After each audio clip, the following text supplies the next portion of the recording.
സിദ്ദിഖിനെതിരെ പരാതി നൽകി രേവതി സമ്പത്ത്. സിദ്ദിഖ് ലൈംഗികമായി പീഡിപ്പിച്ചെന്നാണ് പരാതി. DGPക്ക് ഇമെയിൽ വഴിയാണ് പരാതി നൽകിയത്. സുലേഖയുണ്ട് വിശദാംശങ്ങൾ നൽകാൻ. സുലേഖ, എന്താണ് കൂടുതൽ വിവരങ്ങൾ? അല്പസമയം മുൻപാണ് ഈ യുവനടി സിദ്ദിഖ് പീഡിപ്പിച്ചു എന്നതുമായി ബന്ധപ്പെട്ടുള്ള പരാതി DGPക്ക് ഇമെയിൽ വഴി അയച്ചിട്ടുള്ളത്. കഴിഞ്ഞ ദിവസം മാധ്യമങ്ങളിലൂടെയാണ് ഈ യുവനടി സിദ്ദിഖ് തന്നെ പീഡിപ്പിച്ചു എന്ന തരത്തിലുള്ള ഒരു വെളിപ്പെടുത്തൽ നടത്തിയത്.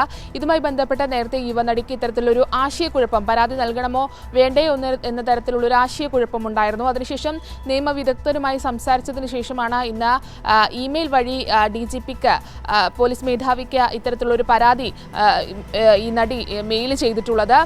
ഇതിൽ പറയുന്ന ഒരു കാര്യം എന്ന് പറയുന്നത്, നേരത്തെ ഈ വെളിപ്പെടുത്തലിൽ ഉണ്ടായതുപോലെ തന്നെ തിരുവനന്തപുരത്തെ മസ്കറ്റ് ഹോട്ടലിൽ വിളിച്ചു വരുത്തി തന്നെ പീഡിപ്പിച്ചു എന്ന തരത്തിലാണ് ഈ പരാതിയിലുള്ളത്.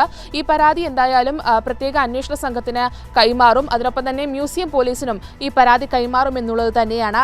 ഹേമ കമ്മിറ്റി റിപ്പോർട്ട് പുറത്തു വന്നതിന് പിന്നാലെയാണ് മാധ്യമങ്ങളിലൂടെ ഈ യുവനടി ഇത്തരത്തിലുള്ള ഒരു വെളിപ്പെടുത്തൽ നടത്തിയത്. എന്തായാലും ഈ പരാതി പ്രത്യേക അന്വേഷണ സംഘത്തിന് കൈമാറും. പ്രത്യേക അന്വേഷണ സംഘമായിരിക്കും ഈ പരാതിയിന്മേലുള്ള അന്വേഷണം നടത്തുക എന്നുള്ളത് തന്നെയാണ്. അതിനൊപ്പം തന്നെ നേരത്തെ പറഞ്ഞതുപോലെ ഈ ഹോട്ടലിൽ വിളിച്ചു വരുത്തി തന്നെ പീഡിപ്പിക്കുകയായിരുന്നു എന്നുള്ളൊരു പരാതിയാണ് ഈ യുവനടി പോലീസിന് ഇമെയിൽ ചെയ്തിട്ടുള്ളത്. എന്തായാലും മറ്റ് നടന്മാർക്ക് ലൈംഗിക ആരോപണങ്ങളും അല്ലെങ്കിൽ അത്തരത്തിലുള്ള ഒരു കാര്യങ്ങളാണെങ്കിൽ സിദ്ദിഖിനെതിരെയുള്ളത് പീഡന പരാതിയാണ്.